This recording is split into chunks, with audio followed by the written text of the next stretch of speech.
మీరు చూస్తున్నది భద్రాద్రి కొత్తగూడెం జిల్లా అశ్వరాయపేట మండలంలో పెద్దవాగు ప్రాజెక్ట్ అని మినీ ప్రాజెక్ట్ ఉందండి. ఇది ఒక 50 సంవత్సరాల క్రితం జలగం ఎంగళరావు గారు దీని నిర్మాణం చేపట్టారు. అప్పటి నుంచి ఈ ప్రాజెక్టు గతంలో ఒకసారి గడ్డిపడింది ఇదే ప్రాంతంలో. ఈ ప్రాంతంలో ఆంధ్ర తెలంగాణకి ప్రాజెక్టు మాత్రం తెలంగాణలో ఉంది. 2000 ఎకరం సుమారుగా ఆయకట్టు రైతులు ఉన్నారు. మిగతా దిగువ కుడి ఎడమ కాలువలో కుకునూరు ఇలేరిపాడు ఈ ప్రాంతంలో ఉన్న రైతులకి నీరు అందిస్తూ ఉంటుంది. ఆంధ్ర తెలంగాణ విభజించిన తర్వాత ఈ ప్రాంతాన్ని ఈ ప్రాజెక్టులో ఉన్న రైతుల్ని అధికారులు రాజకీయ నాయకులు నిర్లక్ష్యం వహించారు. నిర్లక్ష్యం వహించడం వలన ఈ ప్రాంతం ఎక్కువగా ఈ ప్రాజెక్టు నీరు నిలవాల్సిన ప్రాంతంలో ఆక్రమణలు ఎక్కువైపోయినాయి. ఈ ప్రాజెక్ట్ని ముంపు ప్రాంతంగా ఉన్న ప్రాంతాన్ని కొంతమంది కబ్జాదారులు చేసుకొని భూమిని ఆక్రమించారు. దానితో పాటుగా ఈ ప్రాజెక్టులో ఉన్న పూడిక తీతివేతలు కూడా గత 30 సంవత్సరాల నుంచి పూడిక తీతివేతలు కూడా ఏమి లేవు. అయితే ప్రాజెక్టు అరకొర నిధులతో ఈ ప్రాజెక్టు ఈ పెద్ద ప్రాజెక్టు గేటులు నిర్మాణం చేపడుతున్నారు. అంతే తప్పనిచ్చి ఈ ప్రాజెక్ట్ని అధికారులు రాజకీయ నాయకులు ఎవరు పట్టించుకోవట్ల.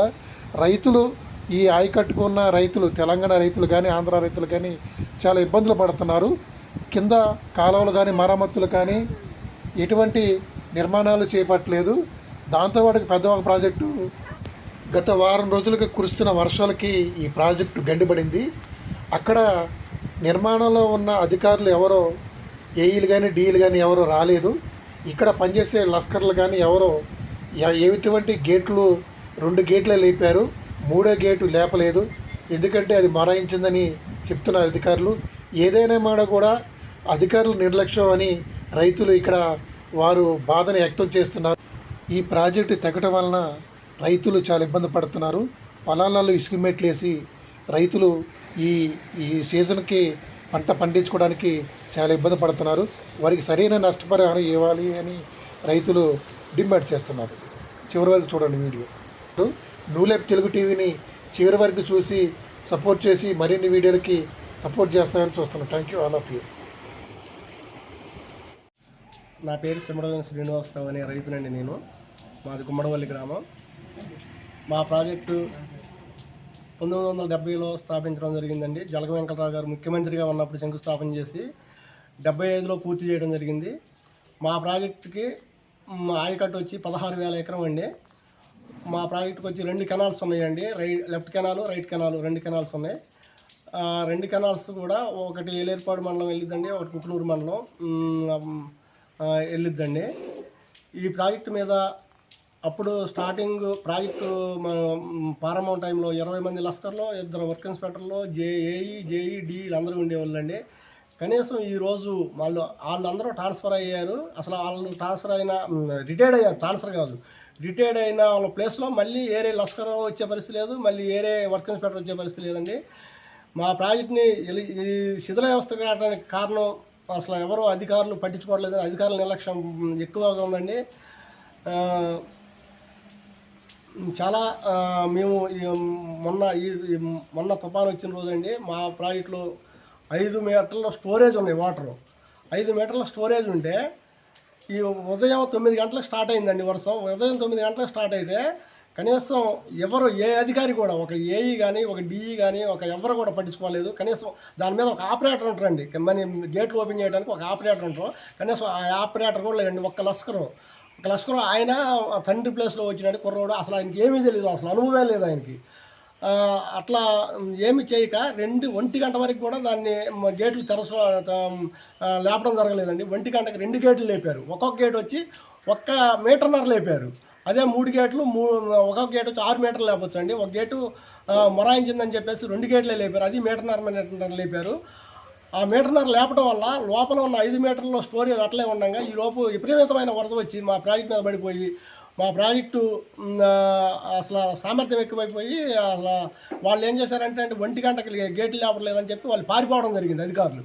అధికారులు పారిపోతే మా రైతులు ఒక ముగ్గురు నలుగురు కనీసం 10 మంది వెళ్ళి ఒక 5-6 సాహసం చేసి పైకెక్కి హ్యాండిల్తో లేపాలని ట్రై చేశారు. హ్యాండిల్తో లేపాలని ట్రై చేస్తే ఆ గేటు లెగలేదండి, అసలు మా వల్ల కాలేదు. ఇక మేము కూడా అప్పటికే ఫ్లోటింగ్ ఎక్కువైపోయి మా గేట్ల పైనుంచి కట్ట మీద నుంచి పొర్లిపోతుందండి. ఆ పరిస్థితిలో ఇక మేము కూడా దడిచిపోయి సరేలే ఇక బాగా ఇబ్బంది అయిపోయింది, మన ప్రాణాలు కూడా హానికలిగేలాగా ఉందని చెప్పి మేము కూడా బయటికి రావడం జరిగిందండి. అట్లా అసలు మా ప్రాజెక్టు పరిస్థితి అట్లా తీసుకొచ్చారండి. ఓన్లీ అధికారుల నిర్లక్ష్యమే. ఎంతో ముందు కూడా మేము ఇదే ప్రాజెక్టు గేట్లు లేవట్లేదని చెప్పేసి, గేట్లు మంచిగా లేవని చెప్పి మేము కలెక్టర్ దగ్గరికి కూడా ఒక 200 మంది లారీ కట్టించుకొని వెళ్ళామండి. లారీ కట్టించుకొని వెళ్ళి మొత్తం మా ప్రాజెక్టు గురించి వివరణ ఇవ్వగా కలెక్టర్ గారు మీకు నేను మొత్తం చేసి పెట్టే బాధ్యత నాదని చెప్పి మా దగ్గర నుంచి కరపత్రాలు తీసుకొని మేము కలెక్టర్ గారికి చెప్పుకొని వచ్చామండి. మళ్ళీ ఇంకొక విషయం కూడా చెప్పామండి కలెక్టర్ గారికి. మాది లోపల ముంపు ఏరియా ఉందండి. ముంపు ఏరియా మొత్తం వాళ్ళు ఆక్రమించుకుంటూ వస్తున్నారు. దాన్ని కూడా ఆ ఆక్రమణలో ఉన్న రైతులు మీరు తొలగించి ఎమ్మటే వాళ్ళని పక్కకు పంపించి మా ప్రాజెక్టు ఎంతవరకు అవుతుందో అంతవరకు సర్వే చేసి ఒక బౌండరీ చేసి మాకు మా ప్రాజెక్టు బౌండరీలోకి ఎవరు కూడా రావడానికి వీల్లేదు అని చెప్పి మేము కలెక్టర్ గారికి మొరబెట్టుకోవడం జరిగింది. ఆ విషయం కూడా మేము మెన్షన్ చేసి పెట్టామండి. అయినా కూడా ఇంతవరకు స్పందన లేదండి. దాంట్లో కనీసం ఆ అక్రమం అనేది ఇంకా జరుగుతూనే ఉంది. అలా ఈ ప్రాజెక్టు మీద ఈ అధికారుల నిర్లక్ష్యం అంతే ఉంది. అలా ఎవరూ ఏమీ పట్టించుకోవట్లేదండి. ఇవాళ ఈ పరిస్థితి అవడానికి కారణం పట్టించుకోకపోవడం వల్లనేనండి. ఇది పరిస్థితి. తర్వాత మేము ఏదైనా అడిగితేనేమో ఇప్పుడు ఏమంటున్నారంటేనండి, మీ ప్రాజెక్ట్ ఏమో తెలంగాణలో ఉంది, ఆయకట్టు ఏమో ఆంధ్రాలో ఉంది, అందువల్లే మీ ప్రాజెక్ట్కి ఈ పరిస్థితి వచ్చిందని అంటున్నారండి. అందుకనే మేము అడిగేది ఏంటంటే, 2 ప్రభుత్వాలు కూడా ఇద్దరు ముఖ్యమంత్రులు కలిసి ఆ ఇరిగేషన్ డిపార్ట్మెంట్ అధికారులు అందరూ కూడా దీని మీద ఒక కమిటీ వేసి మా ప్రాజెక్ట్ని మళ్ళీ ఎప్పుడు పూర్వ వైభవంగా ఉండేటట్టు, మళ్ళీ ఎప్పుడు పరిస్థితి ఉండేటట్టు ఉండేలాగా చేయాలని మేము కోరుకుంటూ, మాకు తగు న్యాయం చేయాలని, మీ నష్టపోయిన రైతులందరికీ నష్టపరిహారం ఎకరాకి ఎంత అయితే ఖర్చు అవుతుందో అంతా దాన్ని అంచనా వేసి, అధికారులు అంచనా వేసి ప్రతి రైతుకి కూడా నష్టపోయిన ప్రతి రైతుకి కూడా అంచనా ప్రకారం మా అంచనా అయితే 1,00,000 అయినా కూడా అది పక్కకు పోయేలా లేదండి. ఆ ఎస్టిమేట్లు, ఆ రాళ్ళ రప్పలు. అందుకనే ప్రతి ఎకరాకి ఎంత అయితే అంచనా వేస్తారో అంత అంచనా వేసి మాకు ప్రతి రైతుకి న్యాయం జరగాలని. ఇవి కొట్టుకుపోయిన మా గ్రామం నుంచి ఒక 50 ఇళ్ళు కొట్టుకుపోయినాయండి. మా గుమ్మడవల్లి పంచాయతీ వచ్చి తెలంగాణలోనండి. గుమ్మడవల్లి పంచాయతీ కొయ్యరంగాపురం పంచాయతీలో ఒక 3,000 ఎకరం ఉంటుందండి. మిగతా 13,000 ఎకరం వచ్చి ఆంధ్రాలో ఉంటుందండి. గ్రామాలు కూడా ఆంధ్రాలో వచ్చి ఇక్కడ నుంచి మేడేపల్లి పంచాయతీలో వచ్చి కమ్మరిగూడెం, మేడేపల్లి, అల్లూరు నగరం, కోయమాధారం, గుల్లవాయి, పూచిరేల, కొత్త పూచిరేల, పాత పూచిరేల, గొల్లగూడెం, వసంతవాడ, ఇన్ని గ్రామాలకే నష్టం జరిగిందండి. ఇన్ని గ్రామాలు ఆంధ్రాలో ఉన్నాయి. అందుకనే అటు ఆంధ్ర తెలంగాణ 2 ప్రభుత్వాలు కూడా దీని మీద స్పందించి అందరికీ కుకునూరు మండలం, అటు ఎల్లేరుపాడు మండలం 2 మండలాల్లో కూడా అన్ని గ్రామ ప్రజలకి న్యాయం జరిగేటట్టు అధికారులు స్పందించి అతి తొందరగా న్యాయం జరిగి అందరినీ న్యాయం జరిగేలాగా చేయాలని కోరుకుంటున్నాను.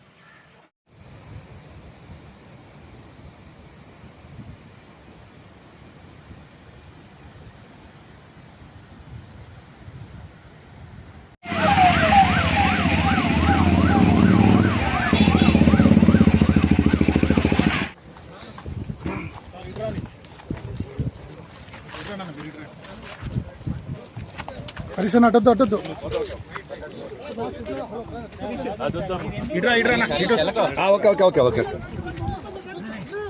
ఓకే అన్న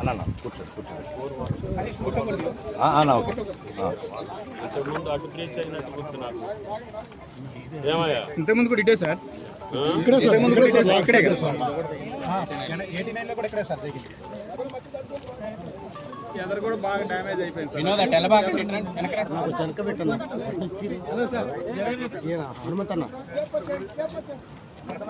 ఇటు దగ్గర కూడా వచ్చారు, ఇటు కూడా అవతల వదిలేదండి. హరీష్ పట్టుకోండి. ఓకే మా కరెక్ట్గా 4:15కి నాకు ఇన్ఫర్మేషన్ ఉంది సీఎం దగ్గర ఉన్నప్పుడే శేషాద్రి చెప్పి మీరు చెప్పండి ఇద్దరు మీరు ఇమ్మీడియట్గా రావడం వల్ల ప్రాణాలు నష్టం ఆ రోజు ఫస్ట్ సార్ ఎస్పీ గారు ఫస్ట్ వచ్చారు సార్. అవును 12 వరకు ప్రాజెక్ట్ జాగ్రత్త నాన్న. Okay Harish okay okay okay అన్న ఓకే అన్న ఓకే అన్న రోహిత్ DDRF చాలా బాగా చేశారు. కంప్లీట్ డిస్ట్రిక్ట్ టీమ్ ఫామ్ చేసి చాలా బాగా చేశారు. ఇంకోటి మేము కూడా దానికి ఇంకా స్ట్రెంథన్ చేస్తున్నాం.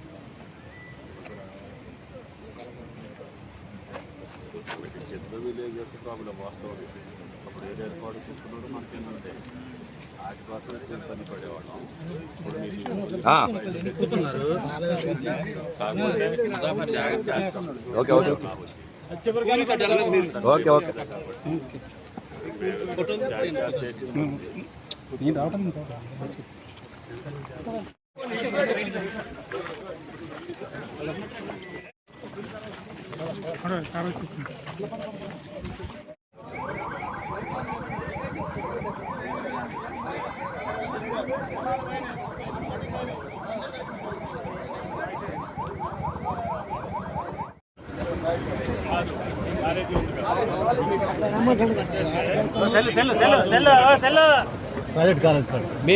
మీరు తలుచుకుంటే అయిద్దండి. నేను చెప్తున్నా, మీ చిన్నకారు రైతులైనా పెద్దకారు రైతులైనా మీరు ఆంధ్రాన్ని దేశంలో కూడా మీరు రోడ్లు చెప్పుకునే లేదు. మీరు చేసిన ఉపకారం మాట్లాడి మీరు పట్టించుకుంటే ఇది అయిద్దండి. మీరు పట్టించుకునే నేలలో ఈ చందకారు రైతులు కానీ ఎవరు కూడా బలైపోతారండి. అది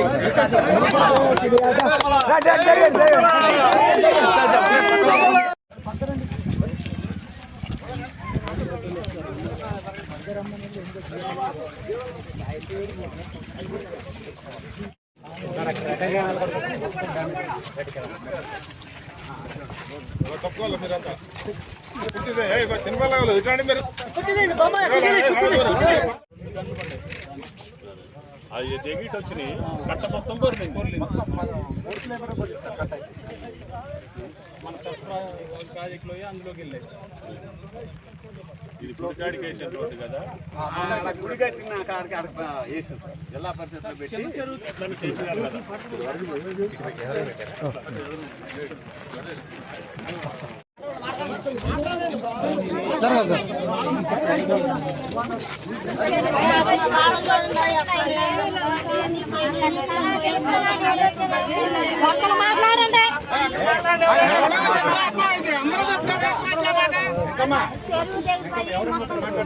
మొత్తం కొట్టుకుపోయిందయ్యా.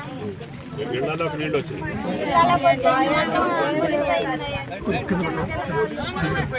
ఎన్ని కలెక్టర్ గారు వచ్చారు, ఎస్పీ గారు కూడా వచ్చారు. ఆ రోజున ఏంటంటే మొత్తం బరుతుంది కాబట్టి జనం ఎట్లా బతికేయాలని చూశారు. ఇప్పుడు నష్టపోయిన వాళ్ళకి ఏం చేయాలో ఇప్పుడు మాట్లాడి, ఇల్లు కొట్టుకుపోయిన వాళ్ళకి ఏంటి, ఇబ్బంది పడే వాళ్ళకి ఏం చేయాలో చేద్దాం. చెరువు చేపిస్తాం. మళ్ళీ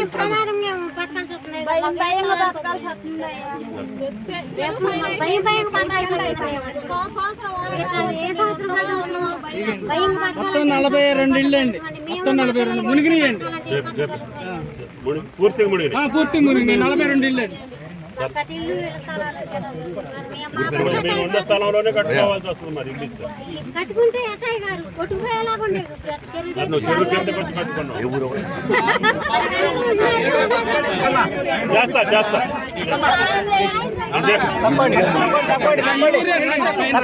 పేట మండలం గుమ్మడివెల్లి గ్రామం. మేము సామాన్యమైన ప్రజలం.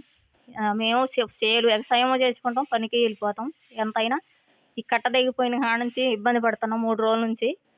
ఏమైనా ప్రజలు అందరినీ చూడాలి జాగ్రత్తగా. మరి ఈ రోజున మరి ఇట్లా ఉన్నామంటే మేము అన్నీ మిరపగింజలు తెచ్చుకున్నాం, విత్తనాలు ఒడ్లు పోసుకున్నాం, అన్నీ పోయినాయి. మరి మాకు కూడా ఏదో ఒకటి మరి ఈ సంవత్సరం వచ్చే సంవత్సరం ఆదాయం మరి లేదు కదా, నెలకొచ్చి ఎంతకంత వేయాలి. మేము కావాలి అంటే మరి పనికి కూలికి వెళ్ళేలాగా కూడా లేదు. ఎట్లయినా మరి మీరు ఏం చేస్తారో అధికారులతో. మరి కట్ట తెగిపోయిందిగా, మరి ఎటు పనికి వెళ్ళటానికి లేదు, ఈ వ్యవసాయం చేసేలాగా లేదు. బంగారం బ్యాంకులో పెట్టుకున్నాం, అవి డబ్బులు తెచ్చాం, విత్తనాలు రోడ్లు తెచ్చాం, మిరపగింజలు తెచ్చాం.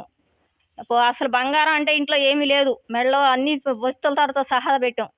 అవి మరి ఇప్పుడు కావాలంటే బంగారంకి నోటీస్ వస్తుంది, అవి కట్టాలి, డ్వాక్రా డబ్బులు కట్టాలి, పైన పిల్లల చదువులు ఉన్నాయి, మరి ఇంట్లో మాకు వెళ్ళేలాగా ఉండాలి. ఇవన్నీ మాకు కావాలి అంటే మరి ఏదో సాయం అధికారులు చేయాలి. ఈ ఏరియా మీకు ఎలా ఉన్న ఏరియా కాదు, స్టేషన్ కాదు, ప్రతి ఊళ్ళో పేరు పెట్టారు. అది ఎంత మాత్రం సార్ అట్లా అట్లా అట్లా మన ప్రాజెక్ట్కి ఆ ధర్నా వరి పొలాలు కాకుండా ఇంకేం పంట అది కాదు, తాత్కాలికంగా శాశ్వతంగా ఇంకా నేను మన సైడ్ బాగా పండేది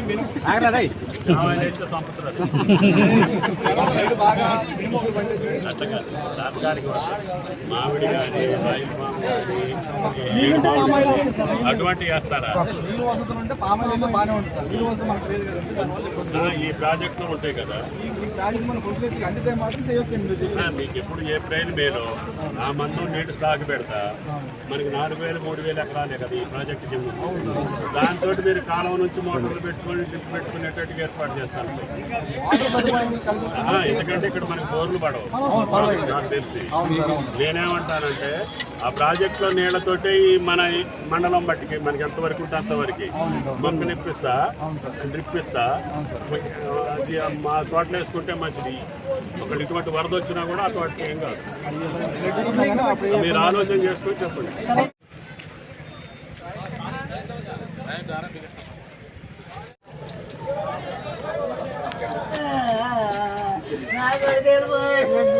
ఎలక్ట్రికల్ శాఖ మోటార్ దగ్గర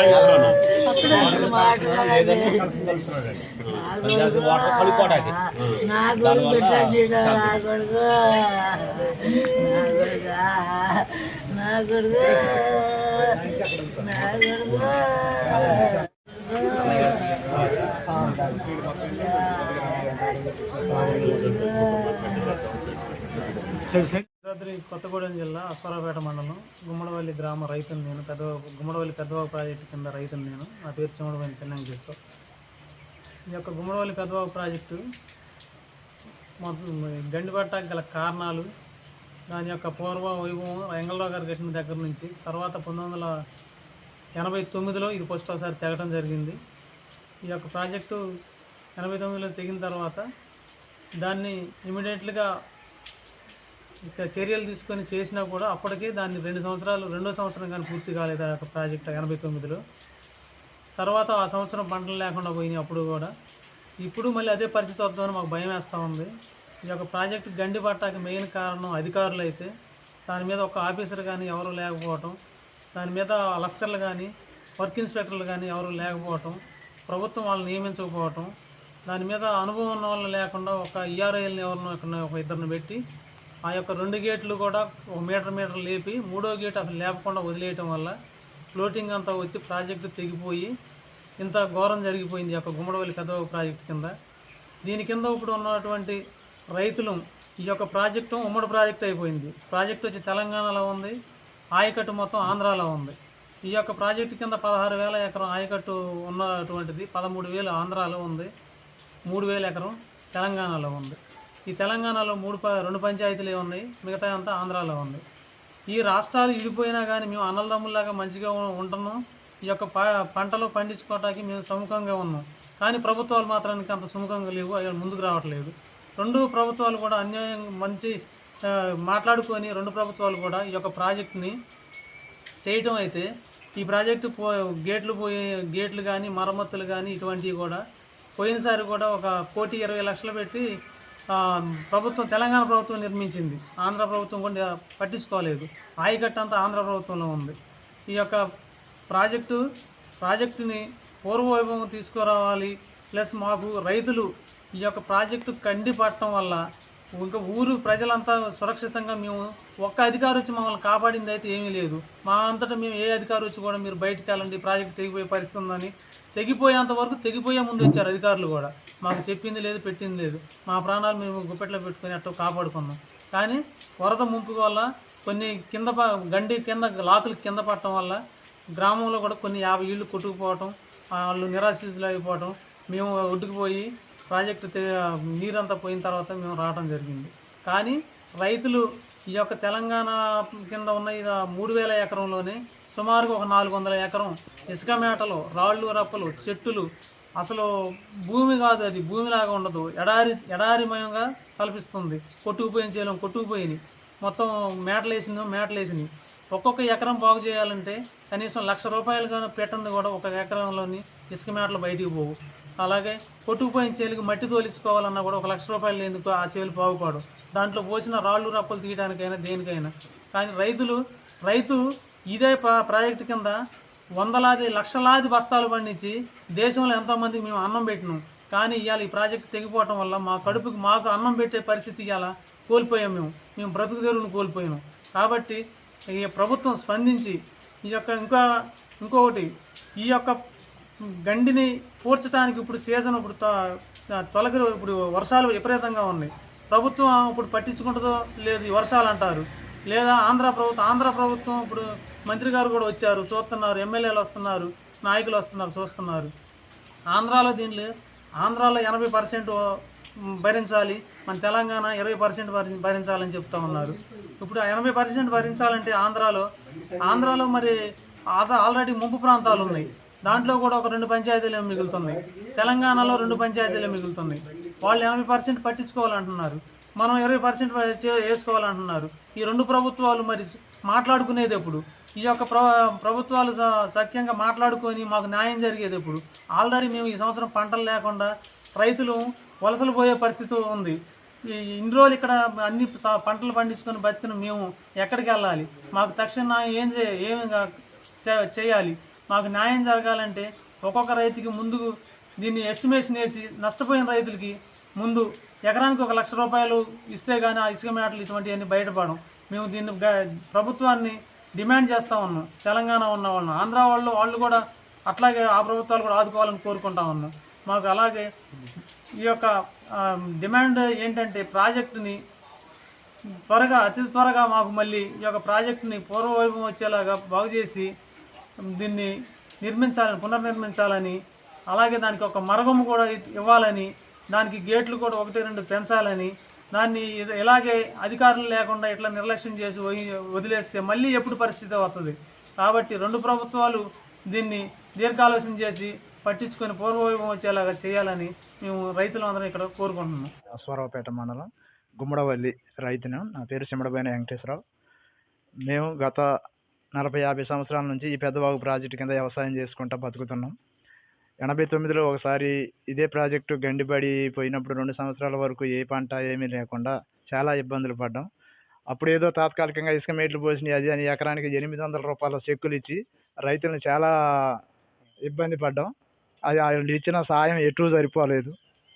దయచేసి ఈసారైనా రైతుల్ని ఆలోచించి ఆ పొలాల దగ్గరికి వెళ్ళి ఆ ఇసుక మేట్లు అవి చూసి రైతుకి ఏ రకంగా అయితే ఈ నష్టపరిహారం ఇస్తే సరిపోద్దని ఆలోచించి అధికారులు ఆర్డీఓ గారు కానీ కలెక్టర్ కానీ వీళ్ళందరూ వచ్చి ఒక్కసారి రైతు బాధ కూడా చూసి ఆ రాళ్ళు ఆ ఇసుకలు అవి చూసి వీళ్ళకి ఏం చేస్తే మనం బాగుంటుందని ఆలోచించి రైతుగా ₹1,00,000 ఇస్తే ఈ సాయం చేస్తే ఇప్పుడు పరిస్థితులను బట్టి రైతు తట్టుకోగలుగుతాడు. లేదంటే మొదటిగా చాలా చికాకు పడతారు.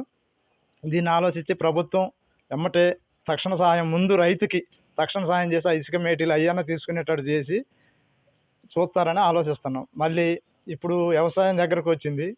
ఈ చెరువు పరిస్థితి రావడానికి కారణం మా ఏఈ గారు డిఈ గారు వల్లే రైతుకి ఇవాళ ఈ పరిస్థితి వచ్చింది. వాళ్ళు అనుకున్న టైంలో గేట్లు ఎత్తుంటే రైతుకి ఇవాళ ఈ పరిస్థితి వచ్చేది కాదు. అవకాశం ఇచ్చిండి కూడా అక్కడ సరైన ఉద్యోగస్తులు ఎవరో లేక దాన్ని పట్టించుకునే నాదుడు లేక ఆపరేటర్ ఉంటే ఇవాళ ఆ పరిస్థితి ఉండేది కాదు. వర్షానికి కూడా 3 గంటల సమయంలో ఖాళీ ఉండి కూడా ఎవరు దానికి సరైన ఆపరేటర్ వాళ్ళు ఎవరో లేకపోబట్టే గండి పడదు. కానీ లేకపోతే ఆ వరదకి ఇవాళ మా ప్రాజెక్టు గండి పడవలసిన పరిస్థితి కూడా కాదు. అధికారుల నిర్లక్ష్యం వల్ల ఇవాళ ఈ రైతులు ఈ రకంగా ఈ పరిస్థితికి లోన్ అవ్వాల్సి వచ్చింది. దయచేసి ఇప్పటికైనా ఆ ప్రాజెక్టు మీద ఒక ఆపరేటర్ని వాళ్ళని పెట్టి మళ్ళీ జాగ్రత్తగా ఉండేటట్టు చూడాలని కలెక్టర్ గారిని ఆర్డీఓ గారిని ఇవాళ వచ్చిన మంత్రి గారిని అందరికి కూడా రైతుల కోసం అంతా చెప్పాం. దయచేసి అసలు పని చేయాలని తక్షణంగా ఇప్పుడు మాకు మొట్టుగా రైతులకి అన్నీ దగ్గరకు వచ్చి పెట్టుబడులు పెట్టుకొని నారు కట్టలు తెచ్చుకొని మిరప నారులు తెచ్చి అన్నీ తెచ్చి పెట్టాం కాబట్టి ఇప్పుడు మాకు ఆ సాయం అన్న అందించేటట్టు చేస్తారని చెప్పి మేము రైతు ద్వారాగా గవర్నమెంట్ని ప్రభుత్వాన్ని కోరుకుంటున్నాం.